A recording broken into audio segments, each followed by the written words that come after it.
Hello and welcome to the Equals to Palace podcast. I'm Alfonso Greenbrook and today for 38 I'll be looking at a result against West Brom by bringing you my match review, player rankings and my man of the match. As well as this, I'm also going to bring you an exclusive interview with Sam Allardyce, James Tompkins, Zaha and Andrew Townsend after the game. So let's begin.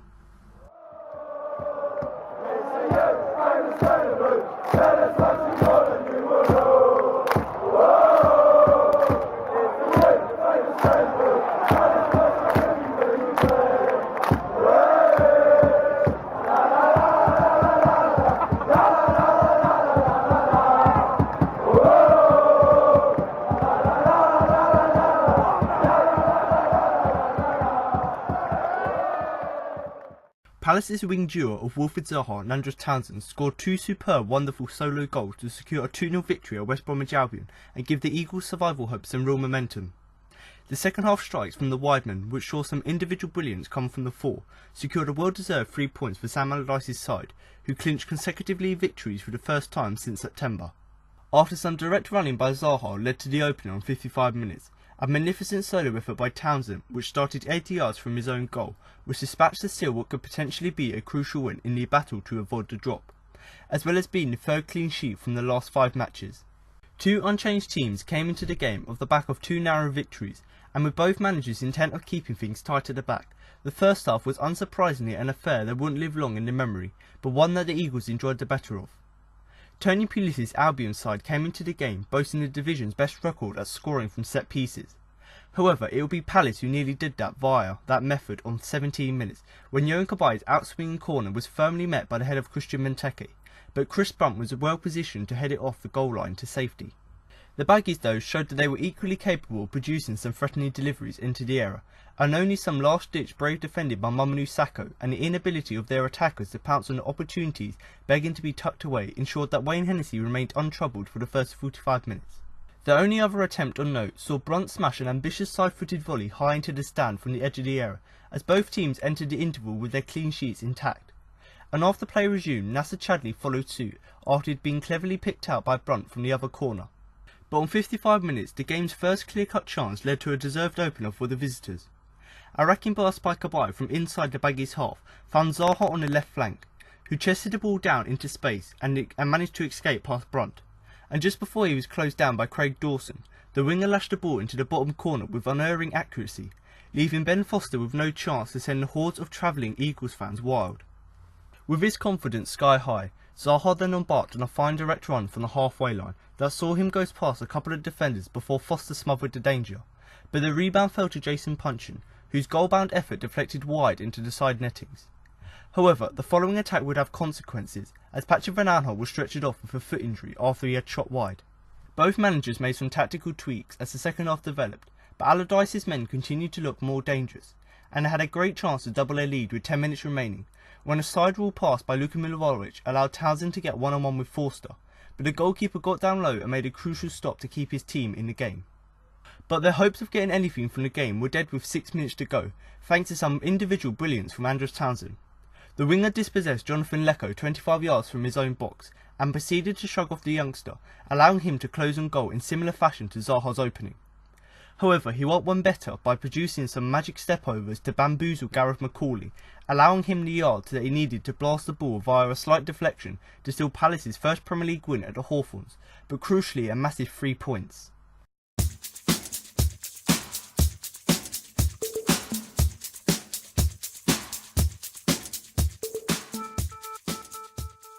Crystal Palace won consecutively for the first time since last September, with a performance of defensive strength, creativity and clinical finishing. Palace matched West Brom's physicality throughout the game and they deserved their 2-0 win.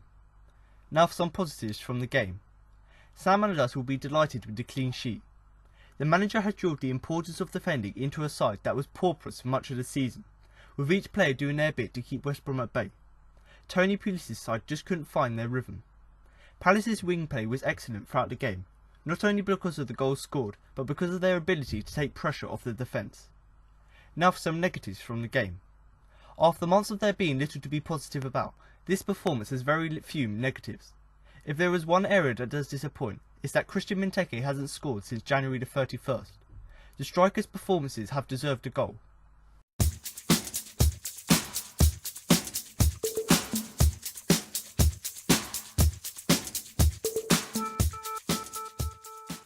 Crystal Palace made it back-to-back wins in the Premier League for the first time since last September, as they won 2-0 away at West Brom on Saturday.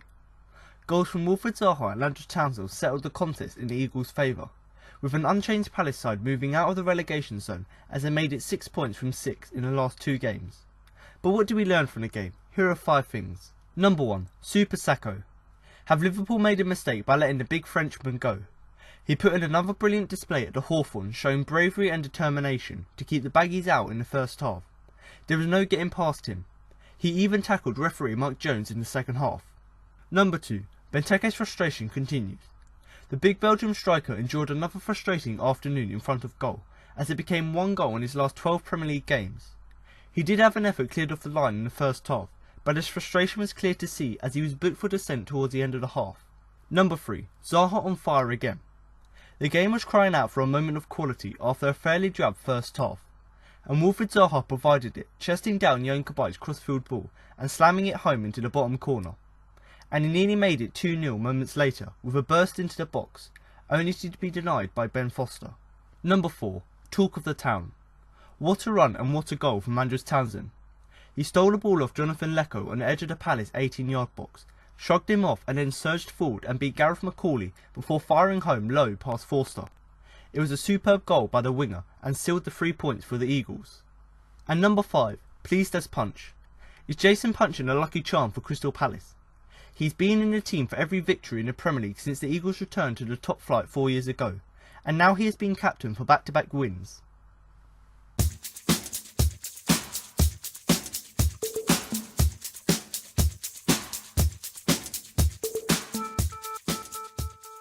So now you've heard the match review, we're now going to move on to the player rankings. But before we start, don't forget to follow us on Twitter and Facebook at Crystal Palace for all the latest news. And for all you Facebook users out there, don't forget to check out our Facebook group so you can join in the latest discussions, read the latest news and post your own opinion. So like I said there, if you are on social media and you do want to get in contact with us, then of course you can follow us on both Twitter and Facebook. And you can find both of these pages using the @Crystal Palace. And obviously I would recommend you do follow both these pages as I do, because on both of these pages we do regularly update them with the latest news. So if you do want to keep up to date with all things Palace and obviously the latest news, then of course do go and follow us so you can get them in your feed. But also we do post after the game quite a lot of player and manager interviews, and even sometimes the chairman Steve Parish will have his say. So if you do want to read what the player, the manager, the chairman had to say after the game, then do go and follow us, so when we do find a link to the interview, then of course you can watch it from there. And another thing we do, you know, it's quite popular at the minute with quite a lot of Twitter pages, and that is to post Twitter polls. So occasionally we do post Twitter polls on the account, so you as the fans can vote on the Twitter polls to have your opinion, so we can hear your opinion on what you think about the club. And we actually had one as I'm recording on there about how many points you think Palace will need to survive in the Premier League this season, and that's actually got quite a few votes. So if you do want to go onto Twitter, do go and follow us so you can vote in that poll saying how many points you do think Palace need this season to stay up, and do comment that below in the YouTube comments as well, just to share your opinion on how you think Palace will be able to survive and whether you do think we are able to survive. But you know, if you want to be involved with things like that in the future with the Twitter polls, and obviously to be able to read the news, and of course you can follow us on both of our other pages. And like I said in the introduction, if you're on Facebook, obviously you can follow our main Facebook page, but I personally would highly recommend you do join the Facebook group, and I am actually a member on the Facebook group, so if you do ever want to talk and discuss anything about Palace with me, you can of course find me on the Facebook group. And obviously, much like the the Facebook and Twitter pages, you can find that using the @Crystal Palace group. And obviously, like I said, I would highly recommend you do join the group, and that is because after the game, quite a lot of fans do go on there to post their own opinion on, how they thought the game went, how they thought the players performed, and anything else really you saw in the game which you would like to discuss. And that's the thing about a fan group. Yes, it's alright, you listening in the podcast to my opinion, listening to other fans' opinions, seeing them on Twitter and Facebook, but what we want you to do is post your own opinion so others can see what you had to say, and also gives you the chance to comment on other people's posts so you can also have a say on whether you agree with what that person said about the game. And that's what we want a lot of discussion. So you can obviously do the same in the YouTube comments, but if you are on the Facebook group, then of course when someone posts something on there, you could comment on that and whether you agree with what they said, and also like I said, post your own things on there, because I personally like reading through what other fans had to say on loads of other forums, so do feel free to do the same as well. And even if you don't want to say anything about the game, if you did go to the game and, you know, the Homestead Fanatics put a banner up, then of course post all the pictures onto the Facebook group, because fans who can't always go to the games would love to see, you know, pictures of, you know, of what the ground looked like. And obviously, much like all these social media pages, we do regularly update you with the latest news. So if you want another place to find and access all the latest news about Palace, then of course I would recommend you do go on to the Crystal Palace you know, Facebook group. And obviously, if you don't want to find any of these social media groups, you can of course use the @. But if you can't find them using the @, then if you go in the links in the descriptions on both Acast, iTunes and obviously YouTube, you can find all the links you would need to our social media accounts. And obviously, if you're listening to the podcast on YouTube, like I've said already, then do drop a comment below the video about what you thought about the game and who you thought the standout player was for Palace. And obviously, that's because I want to hear what you had to say. So obviously, in the podcast, I give you my opinion on how I thought the players performed. But what I want you to do is post your comment below in YouTube comments of how you thought the players performed and anything else you saw throughout the game. And that's purely because you hear what I had to say. Now it's time for me to read what you had to say. And obviously, in the last few weeks, I've set a challenge to the listeners, and that is to list their player rankings. So obviously, I give my player rankings or ratings, whatever you want to call them. But I want you as the fans to do that, and you can give them ratings from 1 to 10, obviously with 1 being the worst and 10 being the best. And that's obviously you just giving all the players a rating of how you thought they performed throughout the game, and, you know, whether you think, you know, how good they were, whether you how you rated their goals, their sort of input they put into the team. So do comment below with your player rankings, obviously with 1 being 1 to 10, with how you thought the players performed. Because personally, I would like to read what you had to say, because I'm giving you mine as the presenter of the podcast, but I do want to hear yours as well of what you, the listeners, thought, you know, thought about the game. But obviously this week I want you to do the same. You know, do drop the comments below in YouTube comments, or even tweet me. You can tweet me at the CPC podcast, or you can obviously tweet Crystal Palace, but do comment below or tweet us with obviously your player rankings. And, you know, even if you don't want to do that and you don't want to compare my opinion of the players to yours, then of course drop anything below the video with your views on the game, whether it be a certain decision in the game, whether it be a standout player for you, or even it's you just you're, you know, disagreeing with maybe one of the ratings I gave to the players, then of course do drop that below, because it's really good to read what other fans had to say. But like I said, yes, I do give you the challenge, and I hope some of you accept it and obviously put down your player ratings.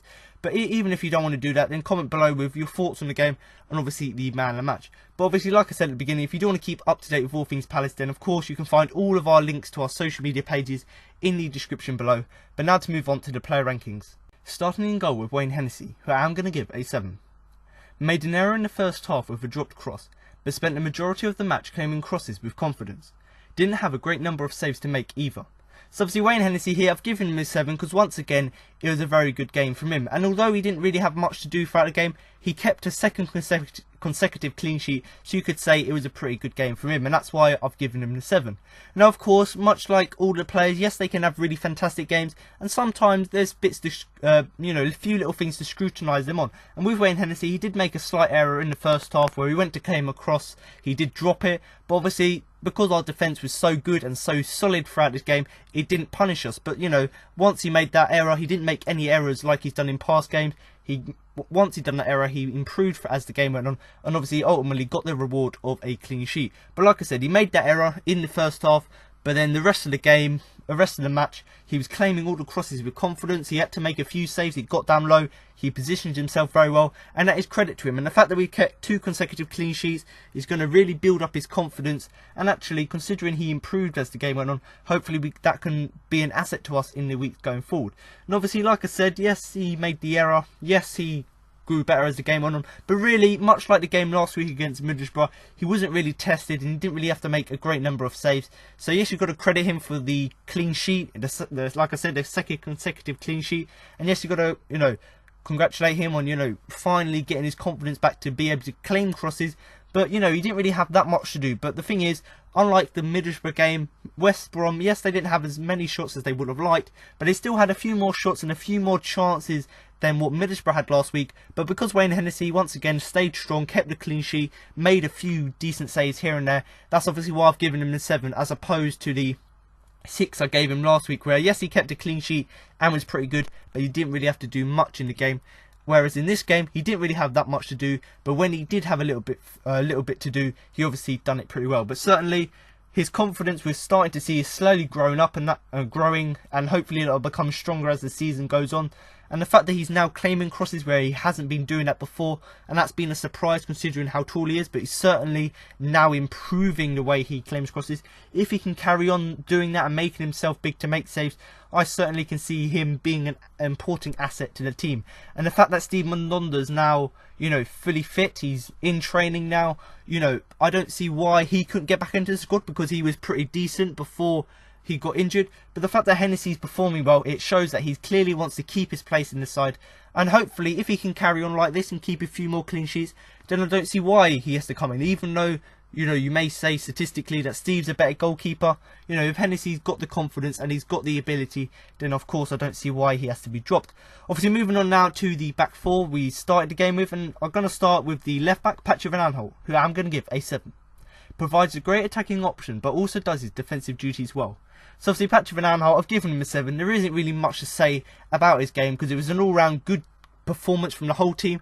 And Puncheon Van Aanholt was one of these players that, yes, he played really well, but he didn't really do anything outstanding throughout the game. Because yes, he was good, but he didn't do anything outstanding. But I must credit him for, you know, when we signed him from Sunderland, we were told he was a good attacking threat, and he wasn't very good defensively.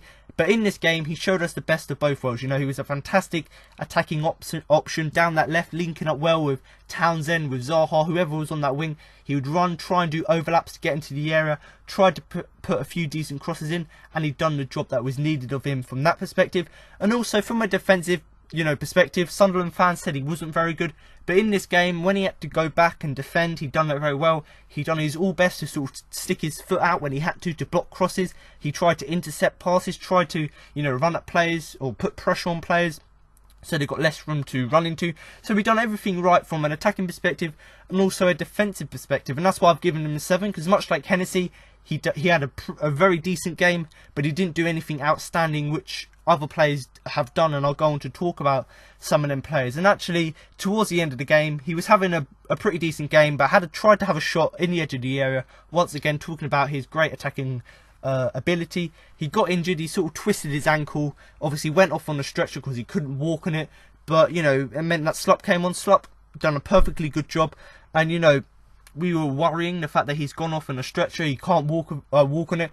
But towards the end of the game, he came out of the tunnel again, yes, on crutches, but, you know, he was sitting on the bench, so which shows that the injury isn't that severe. And actually, after the game, both Sam Allardyce and actually Puncheon Van Aanholt on Twitter came out and said that, yes, it's great win for the lads, great clean sheet, but actually, more importantly, my injury isn't severe as you know, first thought. So, you know, Sam Allardyce, before Puncheon Van Aanholt announced this, said that it's probably going to be maybe 2 to 3 weeks out. And considering we've got a 2-week break between our next game against Watford, because obviously Tottenham are in the FA Cup, it means we've got a 2-week period. So that's already 2 weeks of his sort of injured time out on the bench, or his time out injured gone. So it means he might miss the Watford game. But actually, you see, you know, the team have gone on holiday, gone abroad for some warm weather training, and the fact that Van Aanholt's gone there and he's took part in the full training shows that probably the injury isn't as bad as first thought.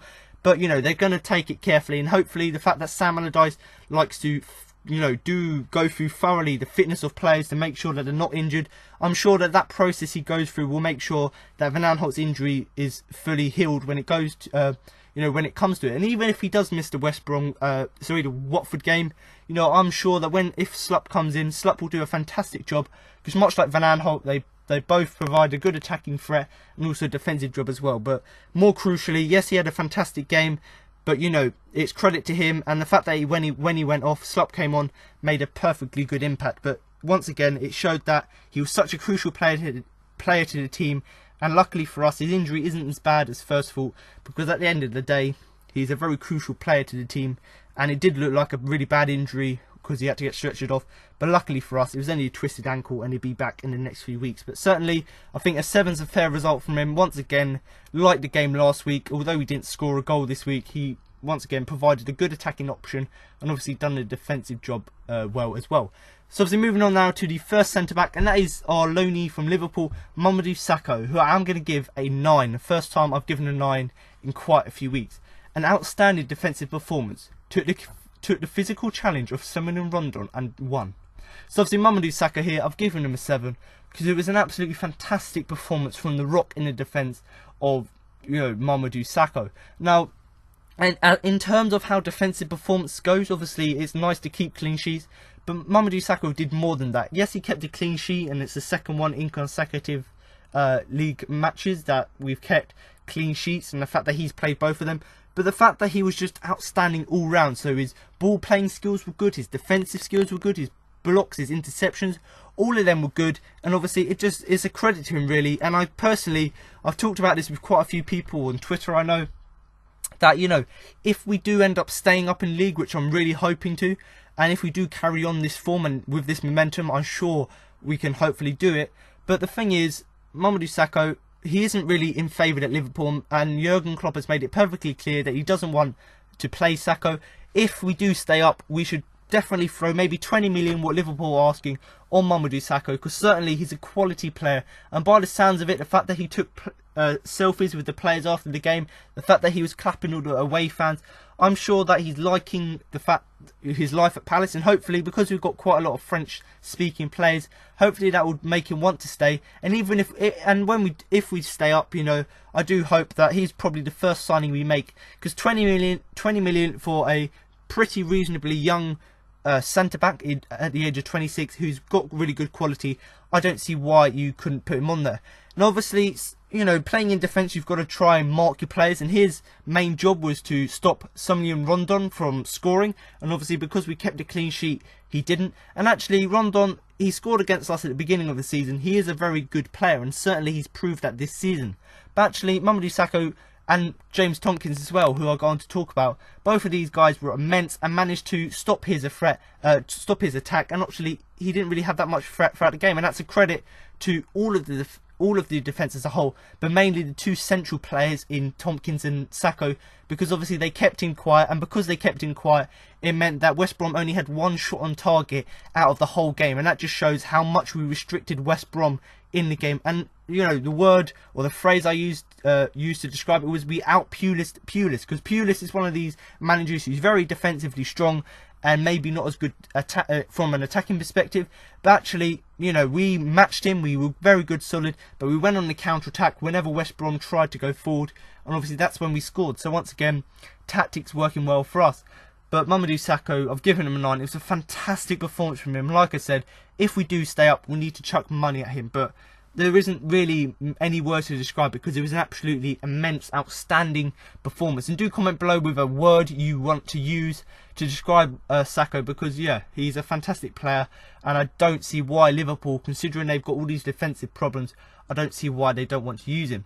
But I've just got 4 stats which I've taken off the official Crystal Palace Twitter account, just describing his performance in the whole. So Mamadou Sakho had 32 passes completed, he had 9 clearances, 2 interceptions, and obviously, crucially, he's had 2 clean sheets in a row. So the 2 games he's played for Palace, he's kept clean sheets. So once again, just showing how integral and how important a part of the team he is. Certainly, just looking at them stats, yes, he made clearances, he made interceptions, but the fact that he went forward and tried to complete passes as well shows that he's not trying to long ball the ball up the field to Benteke. He's actually trying to be a ball-playing centre-back who tries to find the other players around him. But certainly, another good performance from him.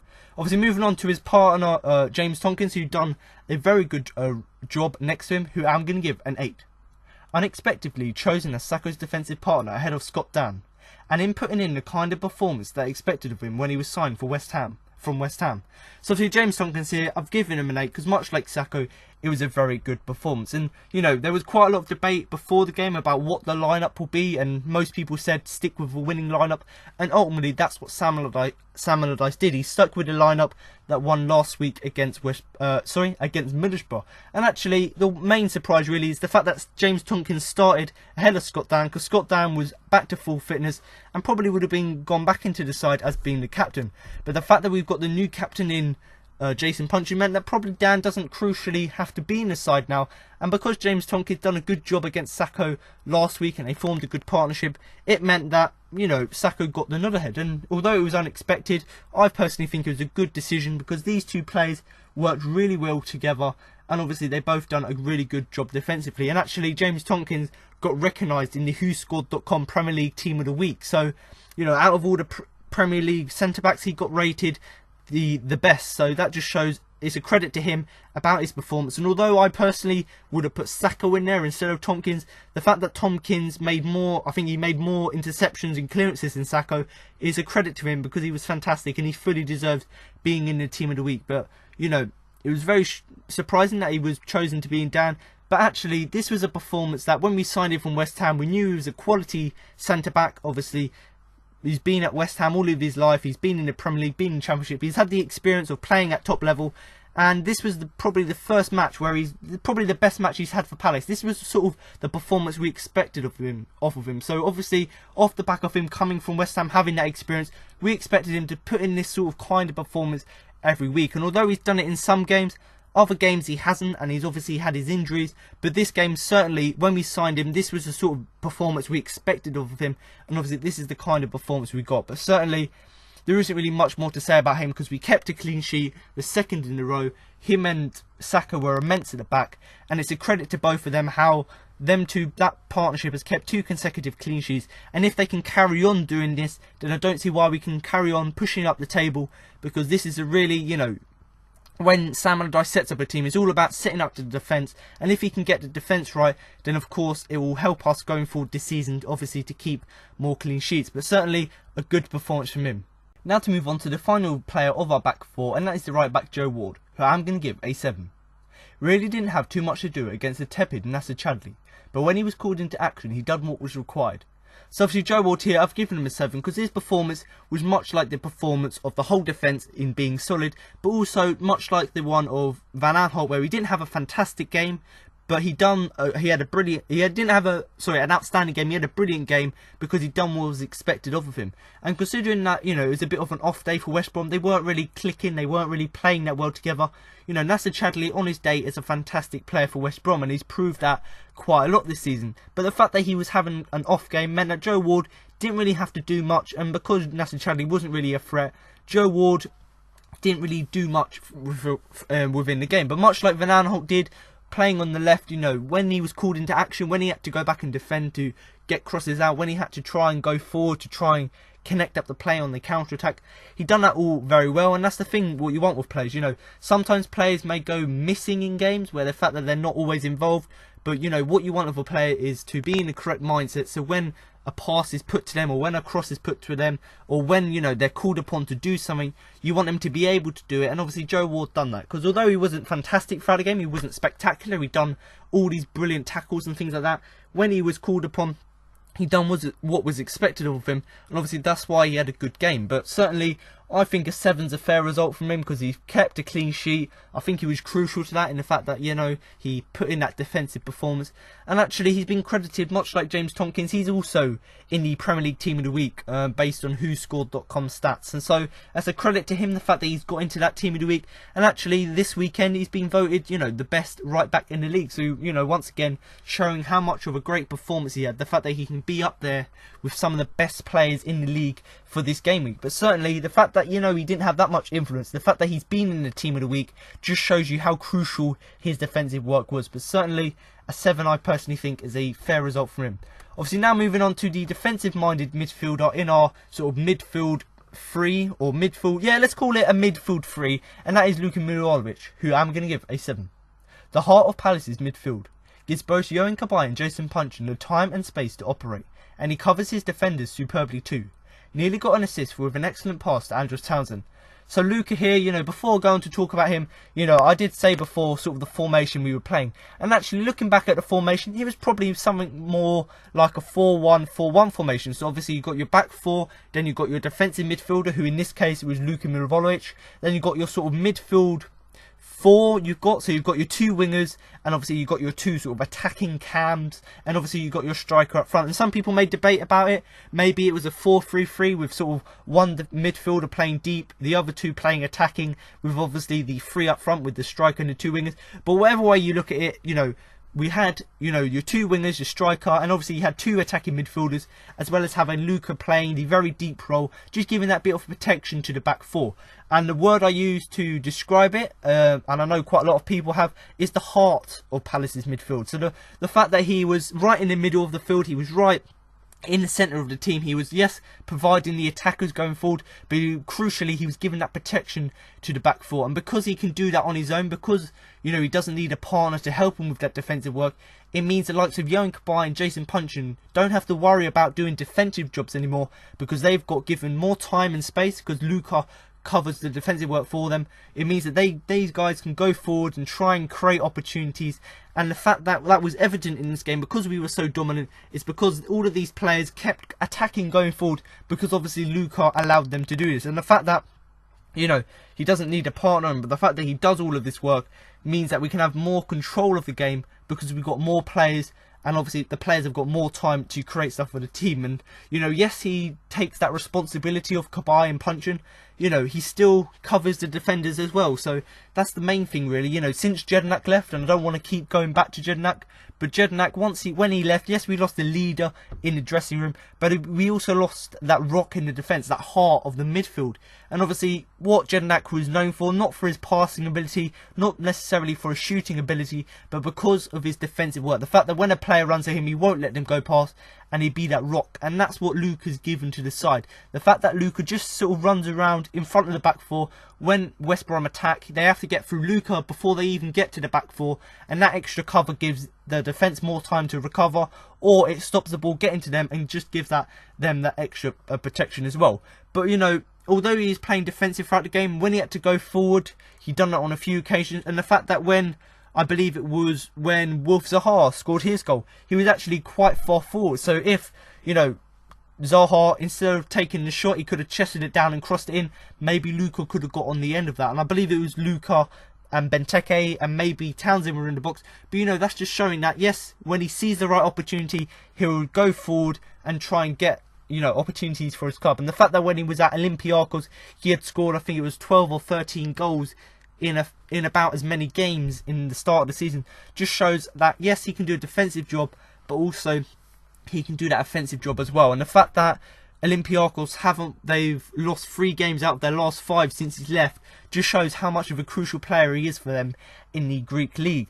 But, you know, yes, he was almost running into the box to get on the end of a few crosses, but he almost got an assist as well. So I talked about his passing ability being fantastic, and that's what makes him better than Jedinak, but he almost got an assist for Andros Townsend. So obviously I'm going to talk about Andros Townsend. He obviously scored a goal late on in the game to kill it off and win the game for us, but actually, you know, he could have scored before that when the ball came to Luka just inside the area.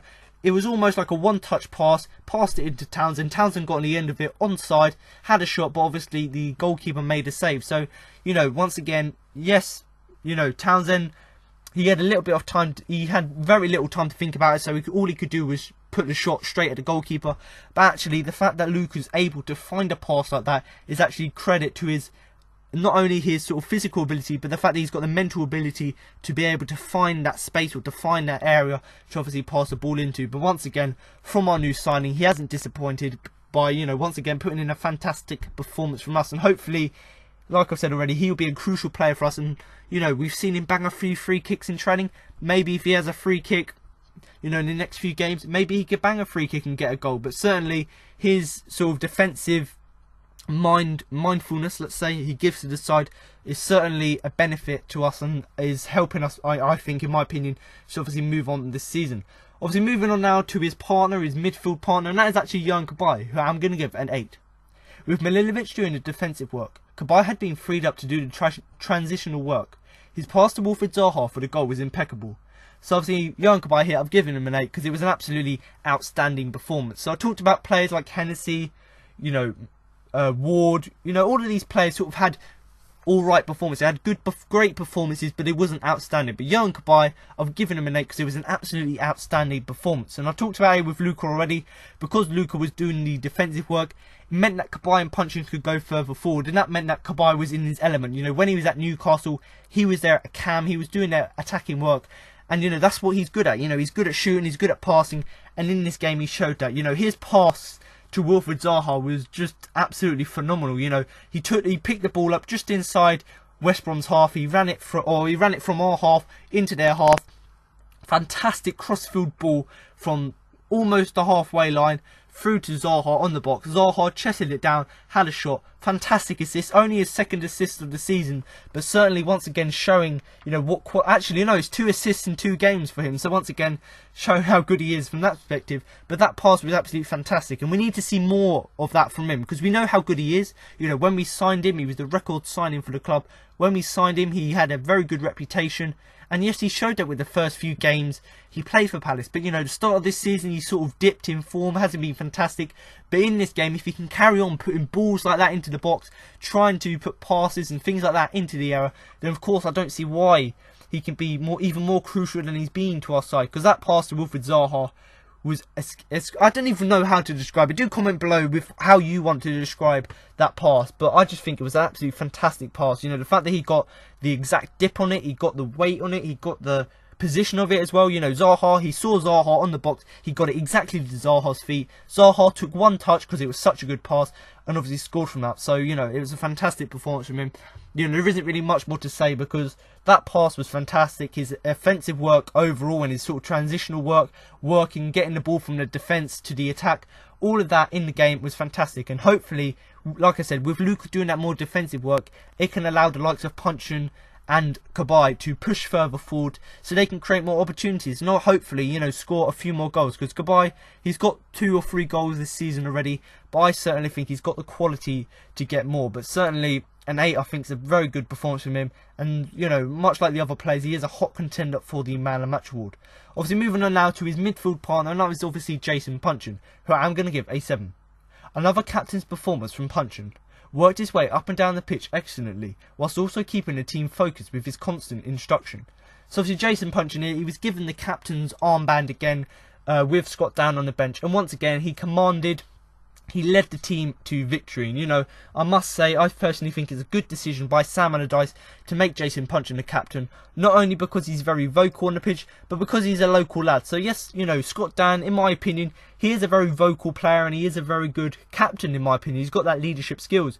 But since he's been given the captaincy, it sort of lowered his defensive work, because he's had to concentrate on commanding the team rather than, you know, working on his defensive work. But I think Puncheon, the fact that Puncheon's very vocal in training, and the fact that he doesn't really affect him because he just takes it normally, and the fact that, you know, Puncheon, he's born just down the road from Selhurst Park, he's got that local connection which Dan doesn't have. I think the reason, you know, he's been picked as the captain, and Sam Allardyce said this, is because he is, you know, he is Crystal Palace born. He was born in Croydon, so I think he deserves the captain's armband. And, you know, that's always nice when you have a team that someone who's born locally gets to, you know, go into or gets to captain the team, and I think it's a great honour for him, and he's certainly said that himself. But once again, forget where he's from, whether he's got Palace at his heart, he commanded the side very well. And I think personally, the fact that he's got Palace at his heart, the fact that he's got that passion, unlike what Dan has. Yeah, Dan may have passion for the team, but the fact that Puncheon's been involved with the team, he was in the youth team, he was born just a few rows away from the club,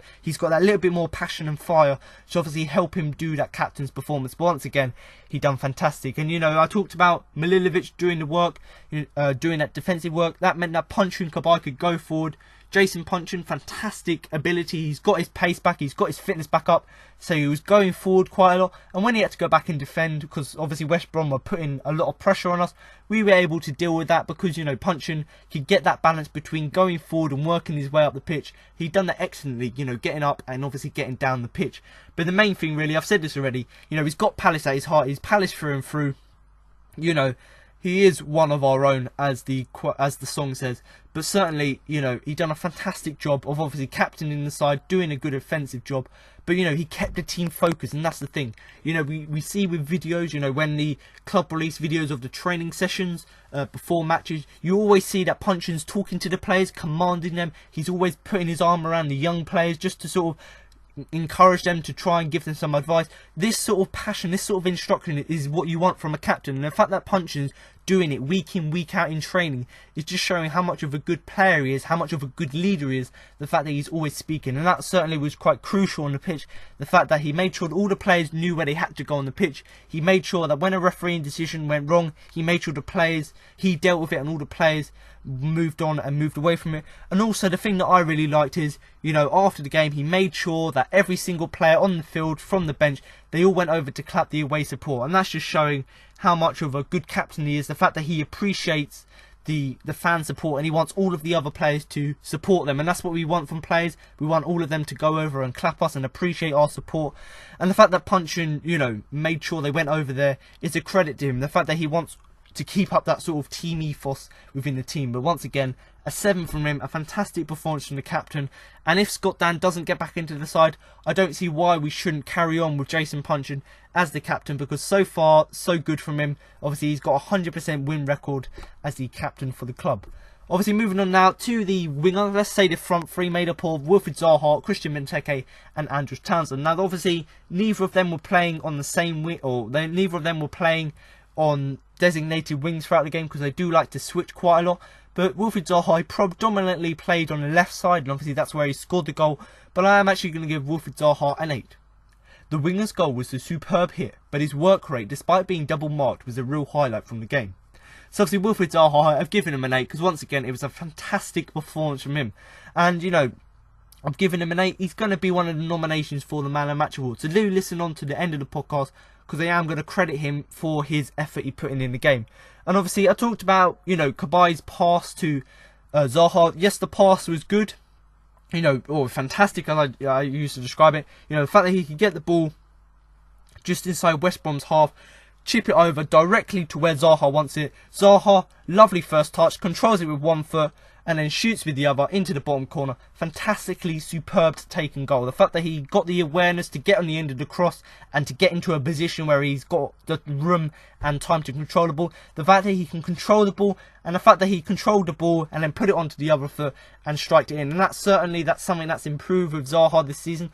The fact that he's got 6 assists, the fact that he's got 5 goals, it just shows that even though Alan Shearer may be adamant that he's got no end product, I'm telling you, Shearer, he's got end product, because he showed it in this game here with the fact that he scored another fantastic goal, and certainly maybe might go down as one of the goals of the season, not just because of the finish but also because of the pass. But certainly the fact that he was able to control the ball and put it into the bottom corner and win the goal was fantastic. And you know, people say, you know, Puncheon, Palace through and through, his celebrations are quite emotional. Wilfried Zaha, when you saw him celebrate, he was so happy. And that sort of emotion, that sort of passion is what we need in the side. And hopefully with sort of Sam Allardyce sort of immersing that, let's say, into the side, you know, re-injecting it, that sort of passion into the side, hopefully that can help us to get more wins this season. But certainly his influence on the game, his attacking threat down left or the right was fantastic.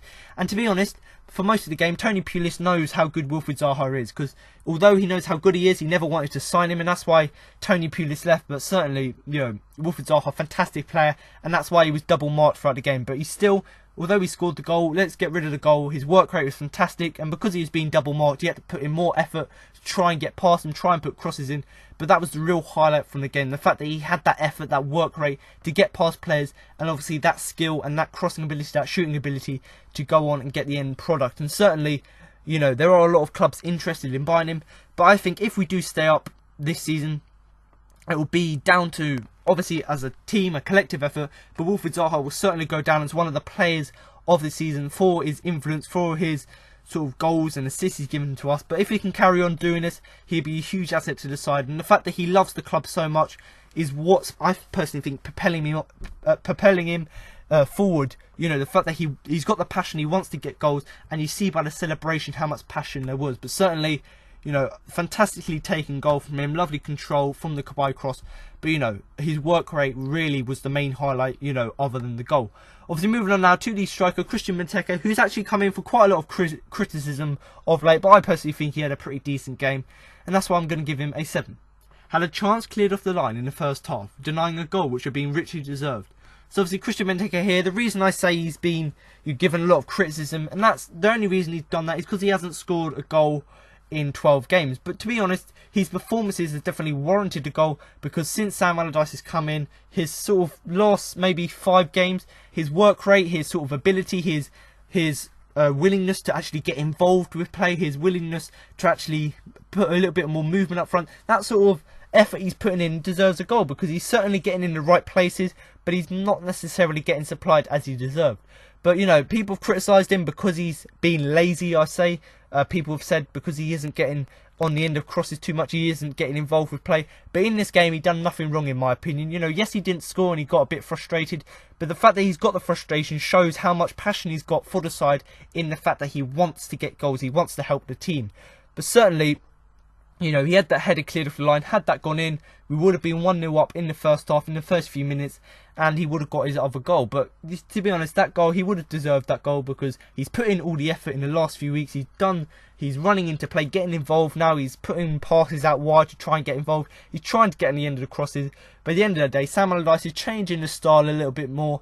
So, you know, there are a few less crosses in, but when crosses are going into the area, he's trying to chest them down, trying to get other players involved.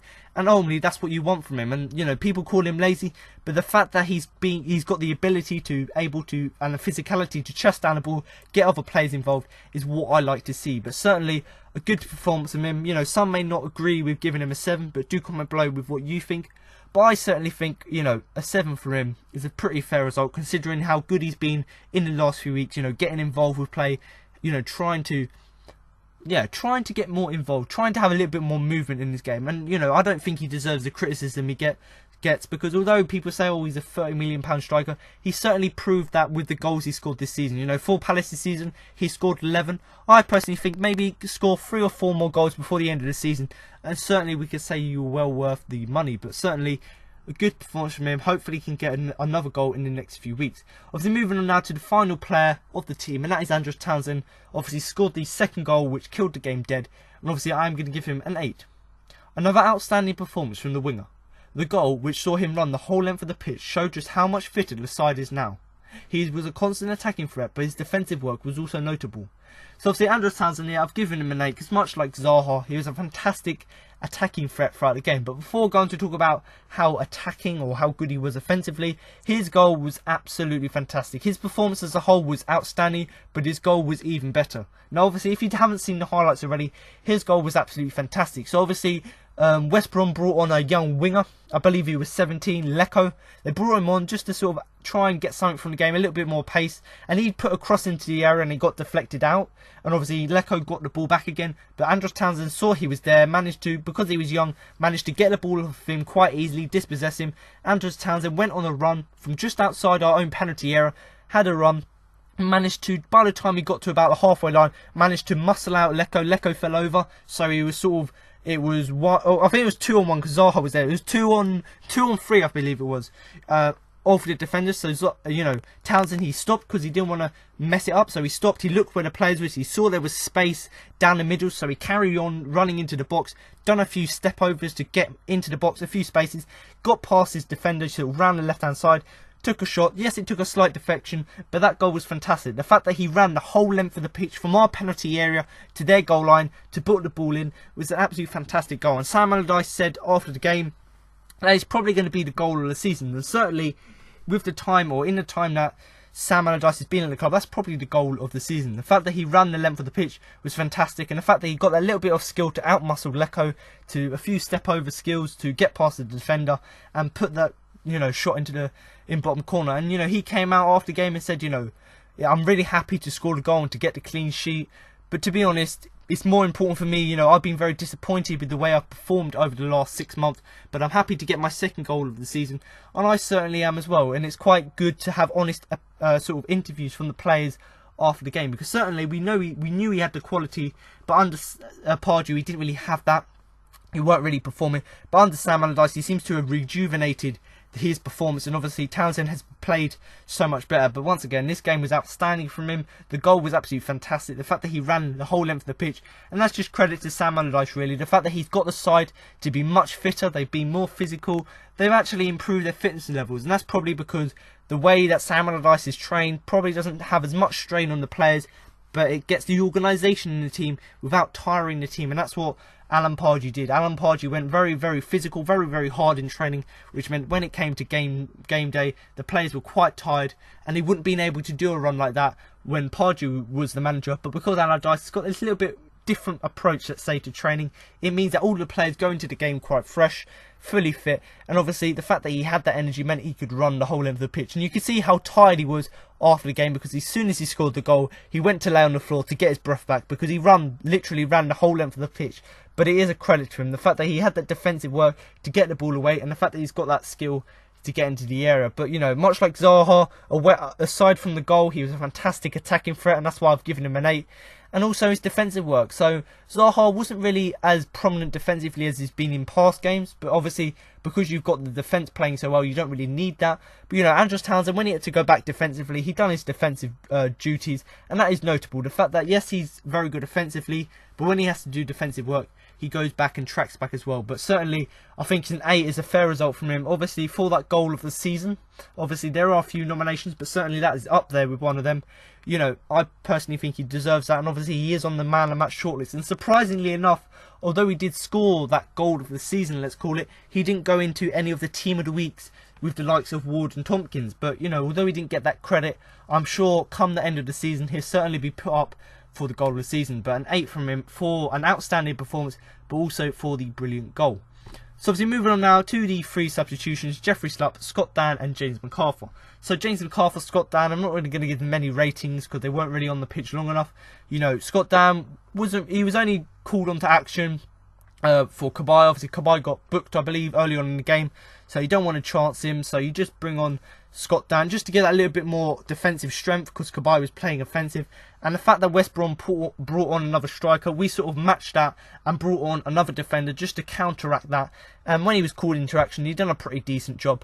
And it's just showing that, yes, he's still got the quality, but obviously not enough quality to get into the starting 11. But, you know, once again, he got that defensive strength we needed. And, you know, James McArthur came on the pitch for Zaha. Zaha probably was a bit tired after scoring his goal, being that attacking threat. So he went off for McArthur. McArthur didn't really put a foot wrong, was just there just to once again partner with Luca in that middle of the field, just to give a little bit more solidity to the team, and he'd done that pretty well. And as for Jeffrey Slupp, I'm probably just going to give him a 7, because, you know, Van Aanholt went off injured, and Van Aanholt had a pretty decent game. And yes, Van Aanholt's injury isn't too serious, but even if he misses the Watford game, I'm sure that Jeffrey Slupp coming into the side will do a pretty decent job, because when he came on for Van Aanholt, he'd done exactly what was expected of him, you know, defensive work, and also because he's got that little bit more pace, he tried to go forward and do a good job as well. But certainly, if, you know, Van Aanholt isn't ready for the next game against Watford, I don't see why Jeffrey Slupp can't go in place of him, because he put in a pretty decent performance here.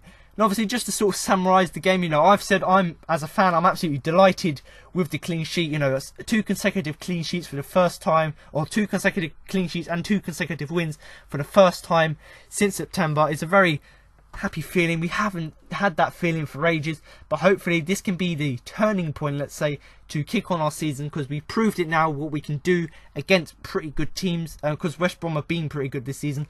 Hopefully we can push on to get points against Watford, Leicester, all of these teams on this show. Because of how well we played in this game, we should now be able to challenge these teams. But Sam Allardyce was absolutely delighted, as much as the fans were. You know, he's actually drilled the importance of defending into the side, so he's made sure that before we go on and talk about, you know, or before the players go on the pitch and think, okay, we need to try and win this game, they think about, yes, we've got to make sure that we're solid at the back. And considering we conceded lots of goals before Sam Allardyce came, he's slowly got that sort of defending, or he's got the importance of the defending into the team. He's got that sort of organisation back, and every little player done their bit to keep West Brom at bay. You know, the fact that every player was making tackles, making blocks, is a credit to him. And, you know, I think Sam Allardyce has to take some credit for that, because he's made sure that all the players know that before you go out and win a game, you need to be solid at the back to make sure that you don't concede goals as well. And to be honest, you know, very few teams go to West Brom and get 3 points, and considering this is our first ever 3 points in the history of the Premier League at the Hawthorns, is another history broken there. And considering this season especially, you know, they've only lost 4 of their 14 league games at home. So once again, showing that how good we are, the fact that we beat a team with such a good record. And, you know, although we did play well and we had that good defensive unit and we had that good offensive unit. You know, Tony Pulis's side, they weren't really playing up to scratch. They couldn't really find their rhythm. So they've been fantastic this season, in my opinion, playing really well, beating teams by maybe 3 or 4 goals. But in this game, didn't really find their rhythm. And we took advantage of that, showing them what we can do. And obviously that led to us, you know, going further in the game and winning it. And, you know, I talked about the importance of defending. Sam Allardyce also has brought back Palace's organisation, because for so long it's been the bane, it's been the thing that's been causing Palace the problems. But in this game, it was fantastic. You know, by being strong in defence, you know, it meant that the attack didn't have to worry about tracking back, and it didn't have to worry about, you know, us conceding goals, because the defence, you know, the likes of Sakho and Tompkins, they were solid at the back, which meant the defenders can go on and do their own job. And also, you know, on the subject of the attack, you know, our opportunities weren't rushing, and there weren't many snapshots that went wide. There weren't really many missed hit crosses, you know, even though in the first half there was a few of them. Overall, there wasn't too many of them. So it just shows how much the, you know, defence is stronger, but also we're taking more time with our chances and trying to take them. And obviously the 2 goals we scored, 2 brilliant chances taken to the best way they could. And obviously, you know, both our wingers scored in this game, so obviously our wing play was fantastic, was excellent throughout the game. And if you take away the 2 goals, you know, the wing play was fantastic throughout the game. You know, both Zaha, Townsend, Slup when he came on, Van Aanholt, all of these players were running down the flanks, trying to get crosses into the area. And, you know, it's not because of the goals, just ignore the goals, but the fact that they had that threat and that prominence down the wings is just fantastic, and as a credit to them. But because of this ability to obviously go forward and put pressure on West Brom to defend themselves, it took a little bit of pressure off our own defence, because obviously they weren't having to deal with the threat coming from West Brom, because our attack were constantly putting pressure on them. But certainly our 2nd consecutive clean sheet in a row, and obviously our 2nd consecutive win in a row, and that makes it 3 wins in 5 now. Hopefully this can help us to push on this season, because hopefully this win will be the turning point for us to help us push on this season.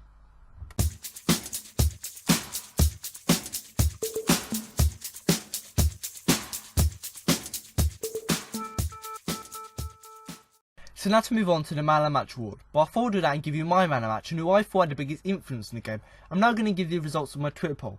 So obviously if you do want to vote in next week's Twitter poll and have your opinion heard on who you thought the best player was, and obviously the player with the biggest influence in the game, then of course you can go and vote on my Twitter poll, which you can find on my Twitter account at the CPC Podcast. So as you've probably guessed, the Twitter poll isn't run by Crystal Palace, but my own personal Twitter account. So do go on there, do give me a follow, because much like the Crystal Palace account, I do regularly update it with the latest news, as well as obviously the Twitter polls. But in this week's, you know, Twitter poll, there are 2 players who I personally think put in really brilliant performances who just missed out, and they were James Tompkins and Puncheon. And the only reason they missed out is because on Twitter poll you can only put 4 players, so I had to narrow it down to these 4 players, and obviously Tompkins, Puncheon, and most, you could probably put the whole of the squad in there, to be honest. But these players missed out because, you know, I thought that their performance wasn't, I thought that the 4 players I picked had a little bit more in their game to offer than Tompkins and Puncheon did.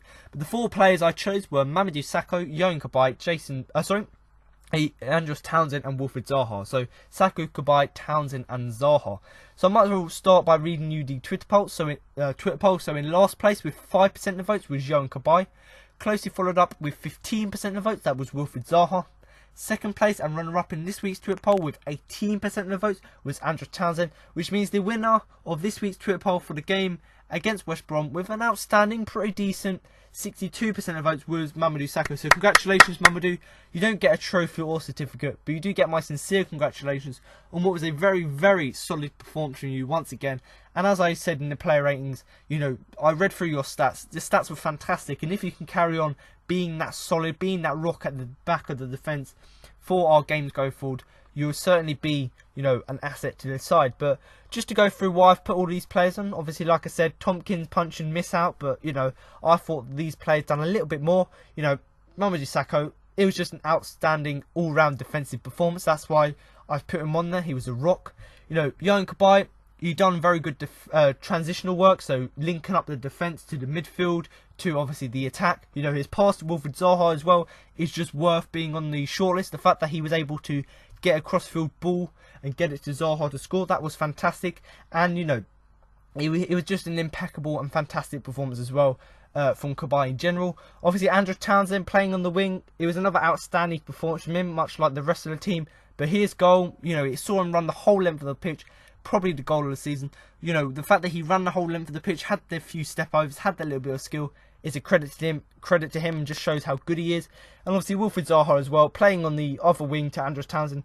Much again, like Townsend, like Cabaye, an outstanding performance from him, obviously, hence why he's on the shortlist. But his goal was actually superb as well. The fact that he was able to get on the end of Johan Cabaye's cross, control it with one foot, put it onto the other, shoot. That was all fantastic. And also, you know, I quite liked his work rate. The fact that although he was being double marched, he tried to get past players, tried to put crosses in, and that was a real highlight for me from the game. And to be honest, you know, they're why I put them on the shortlist. But I personally think it's quite easy to highlight what player to give the Man of the Match award to, and that is Mamadou Sakho. So congratulations, Mamadou. You don't get a trophy or certificate, but you do get the double Man of the Match. Obviously, you get the Twitter poll Man of the Match, and also my personal Twitter Man of the Match, because, you know, it was an absolutely outstanding defensive performance from you, and you were so solid at the back. And if you can continue that in the games to go, certainly you'll be important to keeping us up this season. And I don't see why that if we do stay up at the end of the season, why, because Liverpool don't want you, I don't see why we should put 20 million on buying you, because you're an absolutely class defender.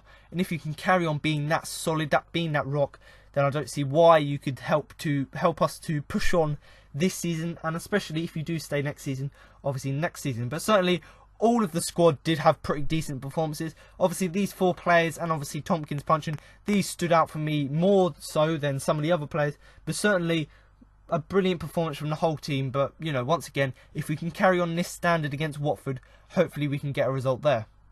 So now you've heard my match report, player rankings, and my man of the match. That concludes this week's podcast. Now I've got an exclusive interview with Sam Allardyce, James Tompkins, Wilfried Zaha and Andros Townsend following the game. James, dressing room must be a great place to be tonight. Yeah, I think it's massive, you know, after the great performance last week, to back it up with another good performance, and 2 wins in the Premier League is massive, especially in the position we're in.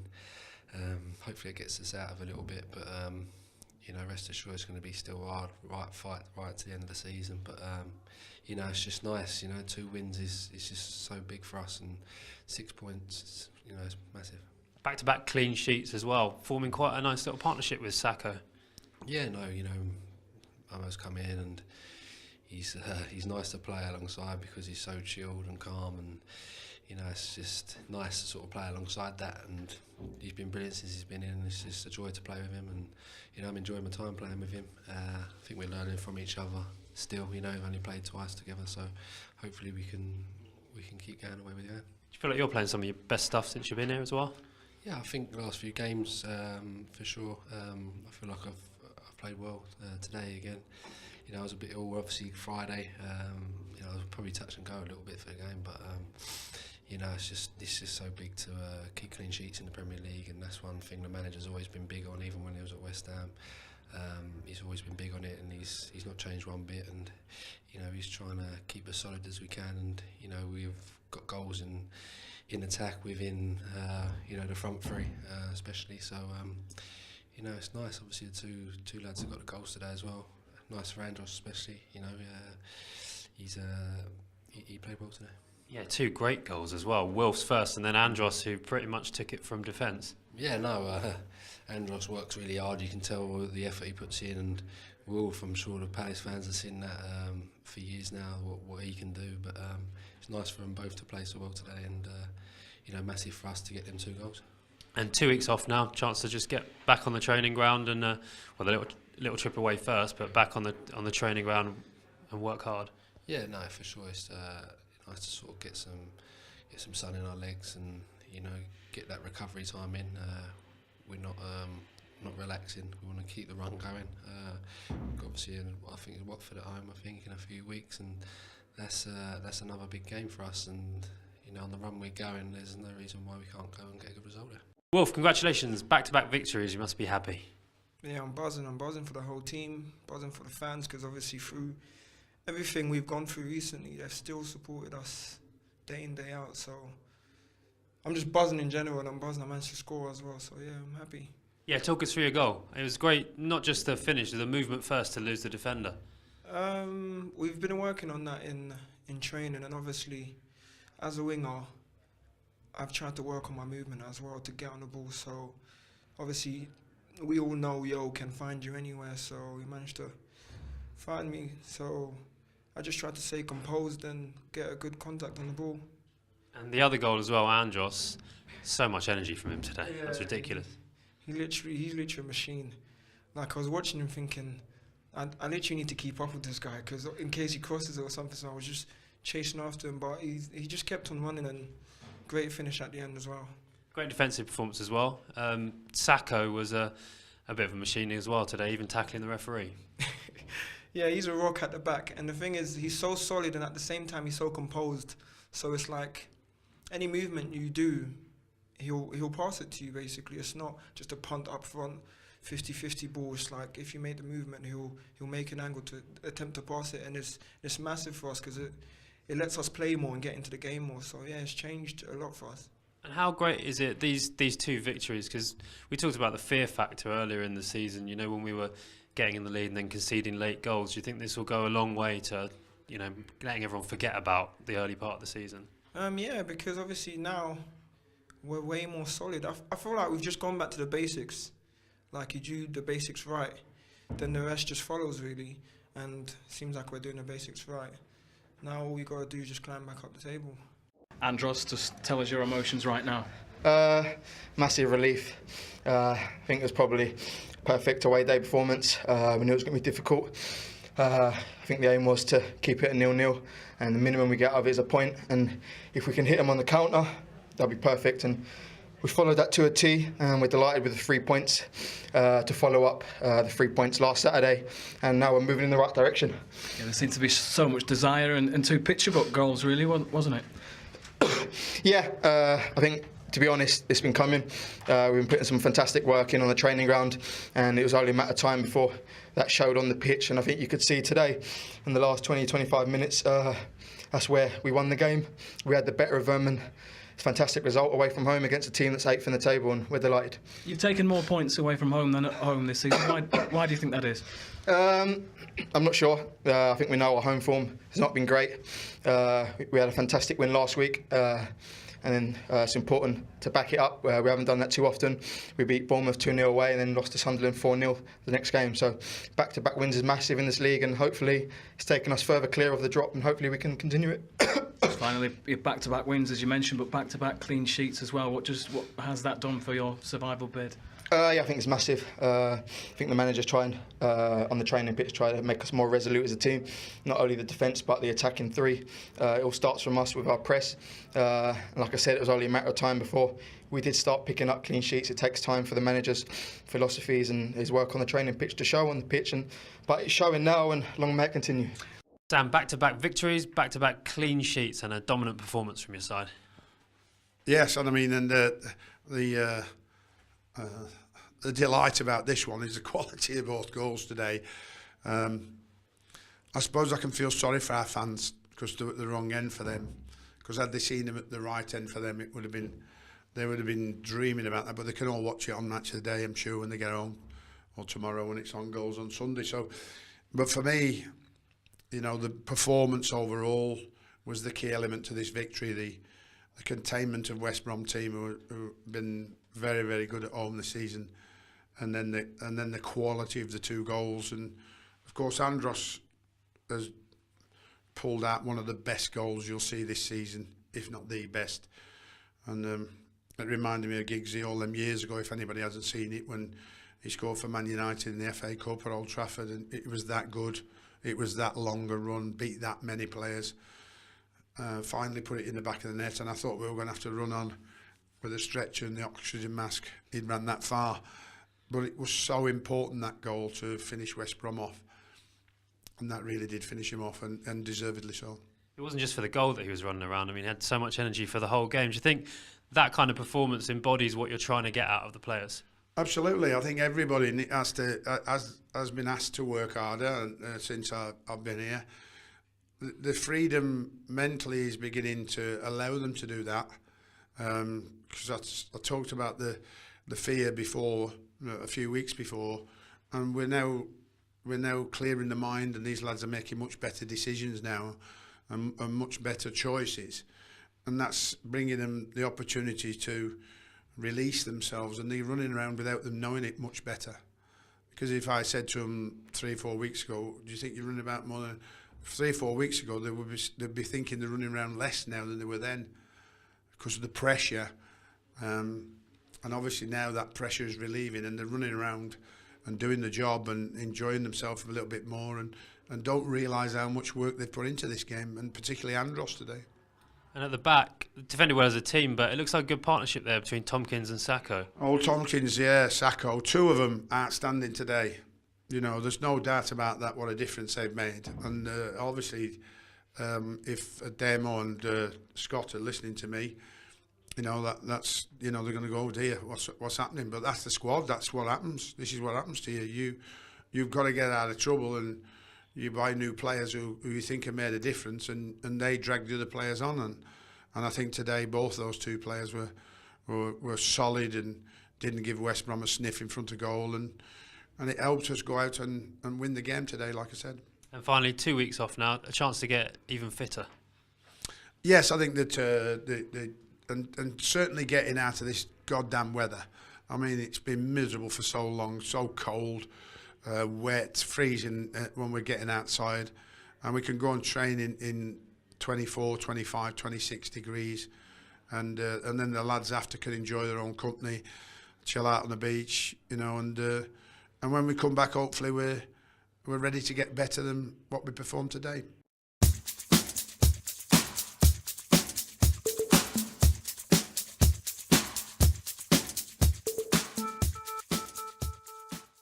So there you have it. Now you've heard what Sam Allardyce, James Tompkins, Wilfried Zaha and Andros Townsend had to say after the game. That concludes this week's podcast for the game against West Brom. But make sure to come back next week for a post-match review of the game against Watford. So thanks for listening, and remember to up the Palace.